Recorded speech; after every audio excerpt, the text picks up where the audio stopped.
Yeah, good morning everybody. Welcome to Cole's Place. I'm Colin. Thanks for tuning in and watching this one. I'm coming at you from the beach on Playa De Las Americas while I'm still here. Last day of the trip tomorrow, so make the most of it. So thanks for tuning in. I'll show you exactly where I am for all you Tenerife lovers. Okay, so I'm down on the beach, right in the middle of Las Americas. To my right, as I look towards the land, there's the Metropolis restaurants. And if I pan round, we've got the car park. And then over there, we've got McDonald's, and behind that is the patch area. And why not? We'll have a quick pan round as well. There we go, over towards Veronica's that way. Costa Decky in the distance, and you can just see over there the Hard Rock Hotel as well. So that's where I am right now. Okay, so you're probably asking why.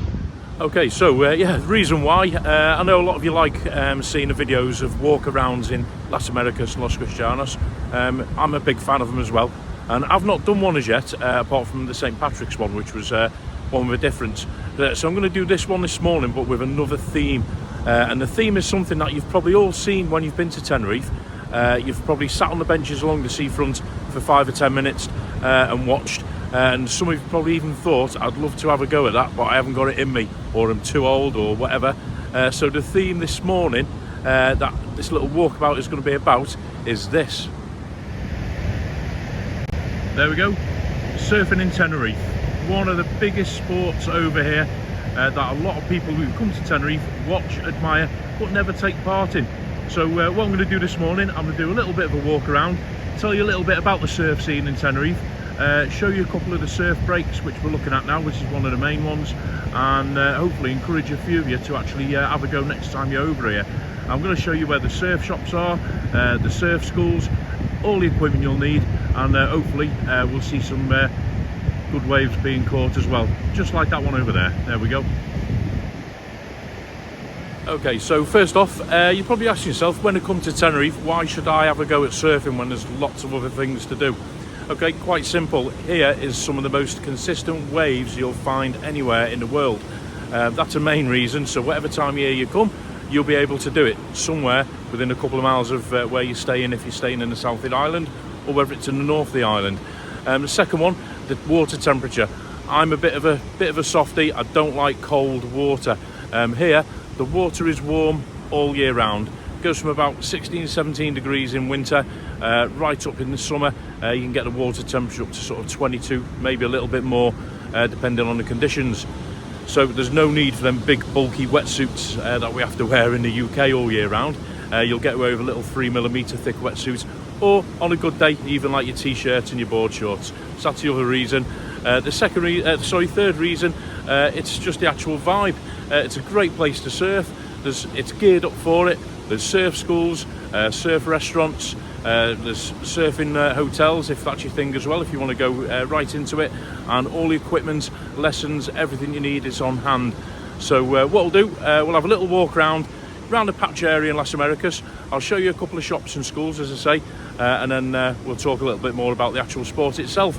So don't forget, if you like what you're seeing, hit the thumbs up for me, share it, and if you've not yet done so, subscribe to the channel and help me build it up as we go along. So let's have a little walk around.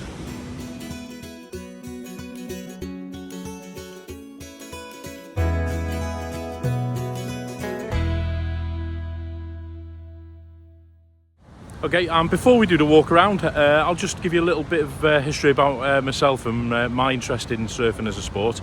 It began way back in sort of early to mid 90s when I went down to Newquay in Cornwall just to work for a summer season.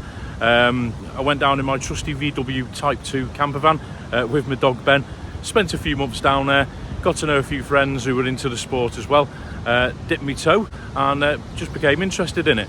Later on, I actually moved back down to Cornwall in early 2000s, and then since then I've always had a passing interest in it. Nowadays it's more the surf culture side of it, visiting great places like this, but when I'm here I always try and get in and catch a few waves.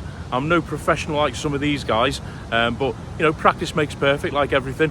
So that's it. That's my interest in it, which I'm hoping to share with you guys this morning. Like I say, I'm no expert, I'm no professional, but if I can just show you guys something a little bit more than what you've already seen when you're here on holiday, then it's worth doing, isn't it?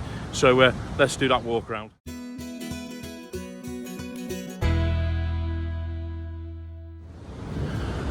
Okay, just a brief potted history of surfing on the island. It's from the year dot. Surfing was popular with the natives way back when, the Guanches. They used primitive looking wooden boards to go out to help them fish, and they did it as a sport and a hobby as well. The children did it, so it's been really popular since way back when here in Tenerife. But more recently, with the growth of the tourism industry, it's actually boomed. It's now regarded as one of the biggest surf spots in the world, for beginners and for professionals as well. You get a lot of the Spanish professionals practicing and honing a craft on this beach, and the other beaches around as well. Best spots in Tenerife, there's this one. This is Las Americas, all the way along the coast here from Costa Rica right up to the corner where it hits Los Cristianos. It's very popular. If you go a bit further out, there's El Medano, which is up towards the airport, Taquitas Beach there. That's very popular for beginners as well. And then you got north of the island. What I'll do, I'll put a map on, and then I'll show you the main surfing spots, which you can have a look at as well. But generally, this area here is regarded as the most popular. However, towards the end of the video, I'll give you a couple of do's and don'ts and a couple of handy hints about surfing along here, because it's not just as simple as spending €10, hiring a board for the afternoon and diving in. So just bear that in mind. I'll tell you a bit about that in a bit. So yeah, let's do that walk around. Right, okay, so we'll start the walk around. Just going to give you some bearing as to where I am, because like this is sort of the heart of the sort of surf community here, Las Americas. I'm right in the middle of Las Americas, down by the big building that everybody knows as the Patch. So most of the people who watch this channel have been to Tenerife on more than one occasion, so you know exactly where I am. There's Princess Di's Bar there, what used to be the Brewer's Droop up the steps, and that takes you up to the big long road with the Gaelic Corner and Dublin Bar just over to the left. Okay, pan round, and then we're heading down towards a beach. On the right is Kev's Chill Out Bar, one of the Scotsman's favourites. There we go. Okay, so head down here, and this is where you'll find most of your surf shops. Got to mind I don't fall down the stairs. There we go. So these have all been here, most of them, for over 10 years now. There's a big one here called Friends of the Ocean Surf Centre. That's a massive one. They do surfing, stand-up boards, which is the big one on the floor there. So you do lessons, one-on-ones, group classes, training, paddle surfing, bodyboarding. They've also got a little restaurant, cafe bar here next to it, which is open till quite late. So that's that one. On the right, Blackstone in Tenerife Surf Centre. They've been here since 2009. So similar there, they'll do surf courses, rental of equipment as well. And here's one that I've used and I can personally recommend. Ika Ika Surf, Kite Surf, stand-up boards and bodyboards as well. Proper friendly vibe in here. I've just spoken to the chap. We'll pop in later and we'll have a look inside the shop as well. But yeah, he's proper, so I'd recommend that one myself as well. Okay, so this, again, get your bearings. This little passageway brings you right out onto the beach, and this is where most of the schools here take you, depending on the conditions. They'll take you at some stretch along anywhere from sort of back of Veronica's right along through to where the corner is, where it goes round by the Hard Rock. So it depends on the conditions. Today, looking at the size of the waves out there, I don't think they'll take many beginners directly here. When I was filming before, they were all over to the left where the waves were a little bit smaller and a bit less powerful. Okay, so that's that little stretch. Then I'll bring you around here. Again, get your bearings. This is the street with Aberdeen Steakhouse at the bottom, as you can see. There we go. Okay, so on this side, these are newer surf schools. These have only sort of sprouted up over the past 4 or 5 years, I reckon. Franz Surf School there.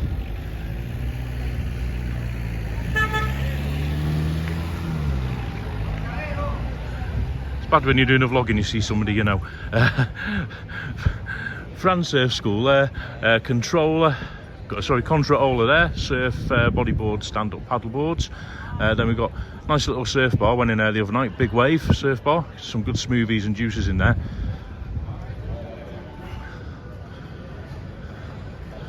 Okay, and then out the way of the tree, next door to that we've got Palm Beach, which is a surf shop. They sell equipment and they can actually arrange lessons as well in there.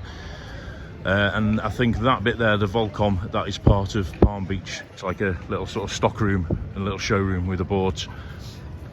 Okay, then on the right here, what we got? I'm not familiar with these ones myself. La Ola Surf Bar, bar cafeteria.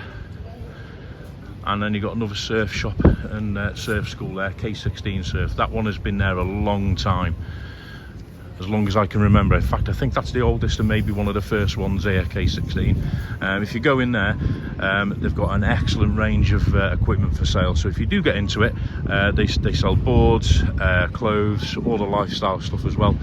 All the equipment you'll need, even down to like surf watches and surf books.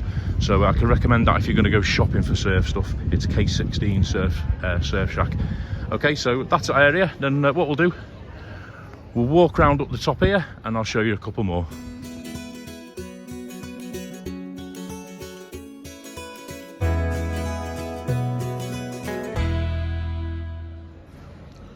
Right, okay, I've come away from the main strip of surf shops and surf schools. I'm just underneath Park Santiago 2, which most of you will recognise off the main strap. So the patch and doubling the bars that way, and if we sort of pan round,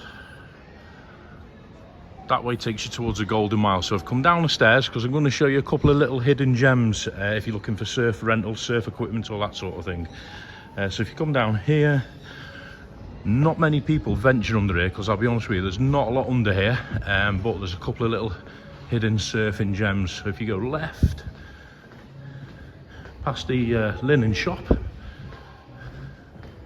there's a lot of these units that have been empty for quite some time.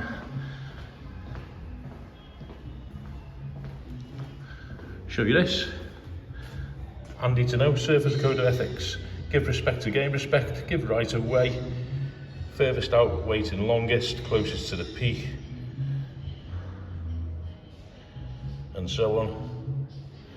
Don't throw your board. Don't drop in on other people and don't snake. But I'll go into that in a bit more detail in a bit. Okay, so here's the first hidden gem. Underground surf shop. So these guys, they do absolutely everything. Surf lessons, they buy and sell equipment, everything you'll need in here. They also do repairs. So underground surf shop. Just have a quick pan in. He has given you permission to film, so I'm not just strolling in. Okay, so superb range of boards, everything from your short boards, some mals. Looks like they shape their own boards as well. To be fair, they're really decent prices. Okay, and then going round, got your wetsuits, some skateboards as well, some decks. Check out the ceiling. You do lessons as well, yeah? Yeah, of course. Yeah. Always. Beginners. Beginners, private lessons, semi-private. Yeah, excellent. Excellent. Welcome. And with the lessons, that gives all the equipment as well, yeah? Everything included, Yeah. insurance, Everything. equipment. Yeah, okay. So, if you're in Tenerife, come and see this guy. What's your name, sorry? Ruben. Come and see Ruben at Underground, and he'll sort you out of everything you need. Absolutely Thank you bang very on. much. Thanks very much. Thanks for letting us have a look. Cheers. Cheers. Some bodyboards as well. So that is an absolute hidden gem. I would probably recommend this one if you're sort of in this area of the town, as well as the Ika Ika around the corner. I'll just show you one more while we're down here.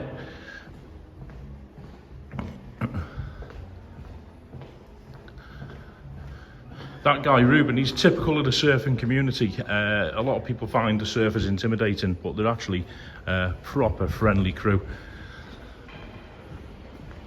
Okay, so just walking around there, right underneath Park Santiago 2.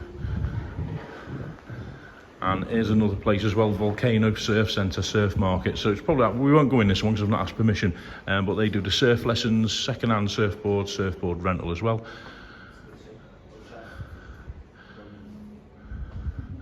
There you go. So that's underneath Park Santiago. So we'll go back in the street, back down towards the beach, and we'll talk a bit more about surfing and see what else we can find.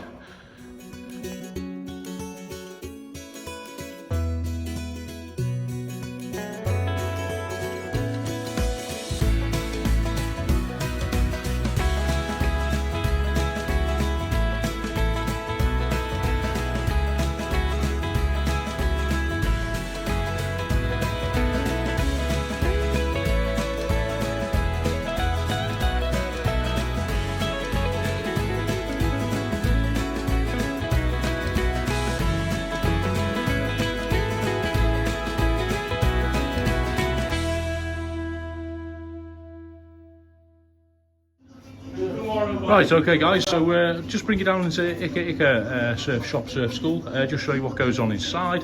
He has said it's okay to come in and he's pretty cool, friendly. So here's all the equipment that they use for renting. You've got your shoes there, which are vital along this stretch in Tenerife, because don't forget, it's a volcanic island and the beaches aren't soft and sandy. They're pretty stony and hard underneath. Then you've got some rental boards here, if I just zoom out. Okay, then you've got your lockers, which is where you change, leave all your kit when you go for a surf. Got rental wetsuits, some old sponge boards for practicing on there. And you've got some short boards. There for your proper pros, you won't get your beginners on them. Then these sort of larger ones here, they're the mals, they're good for beginners, catching the smaller waves. Got jaws. They sell little bits of equipment as well, so cans of Red Bull, all that sort of stuff. Necklaces, nice. Thank you very much. Just shoot that. You surf, we shoot. Surf photography. He's just invited me upstairs, so let's go and take a look.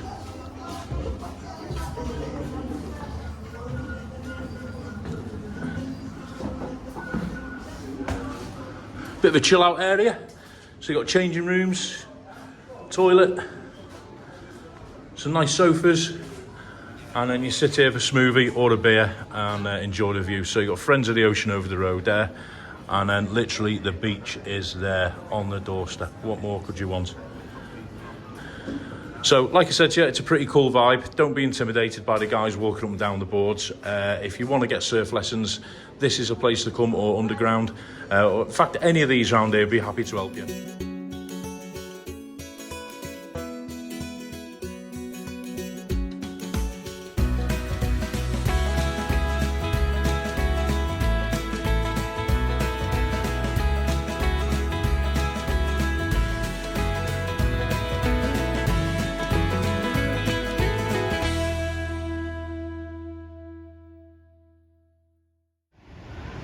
Right, okay, so brought you back down to the beach. We'll catch some waves coming in. They're pretty big at the moment. The lifeguards are out. Just show you the lifeguard hut. This is Playa Honda, down at the bottom of the road. That goes past the Gaelic corner and the patch. The waves are pretty huge, to be fair, and fairly consistent. You're looking at anything between 6 and 12 foot, these waves. If you look out there, you can see the guys catching them. They're your local sort of pro guys. The surf school, I just watched the surf school go out. They've gone down towards behind Hard Rock that way. I can't remember the name of the beach down there, but they've gone down that way because it's nothing like this, you know, it's chest height down there. Okay, a couple of do's and don'ts. So if you come to Tenerife, as I've been saying all along, and you've sat here and you've watched the surfers and you fancy to go, no matter what age, physical condition you are, whether you're single, family, here with a group here, get yourself into the surf school and do it. But always go to a surf school, especially if you're a beginner.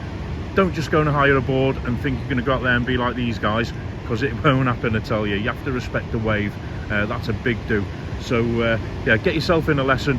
They'll give you all the equipment, they'll take you down there, they'll get you standing up and moving, and they'll help you make the most out of your surfing experience. And when you've finished your lesson, which is usually anything between 1 hour to 4 hours, they'll let you keep the board for the afternoon. Some of them charge a little extra, but I'll put all the prices up of the lessons at the end of the vlog, because he's given me some information there in Ika Ika.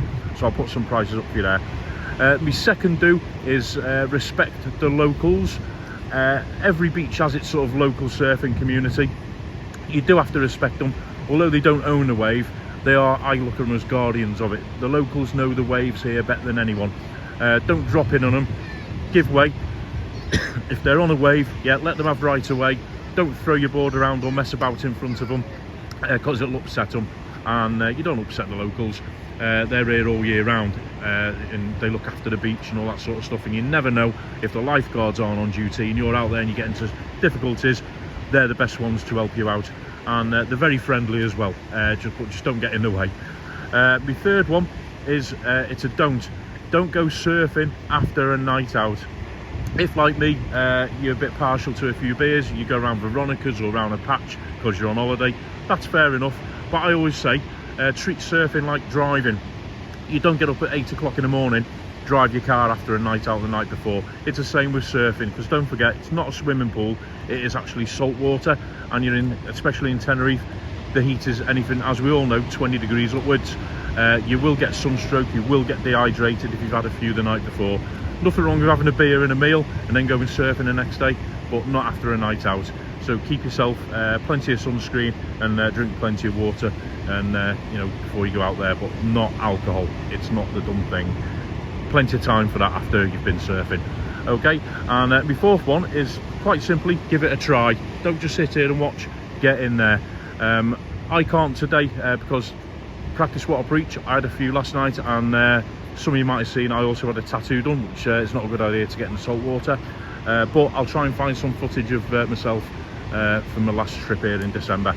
Okay, so that's where I'm going to love you and leave you. I hope you've enjoyed that little trip around Las Americas and shown you a little bit of the surfing scene.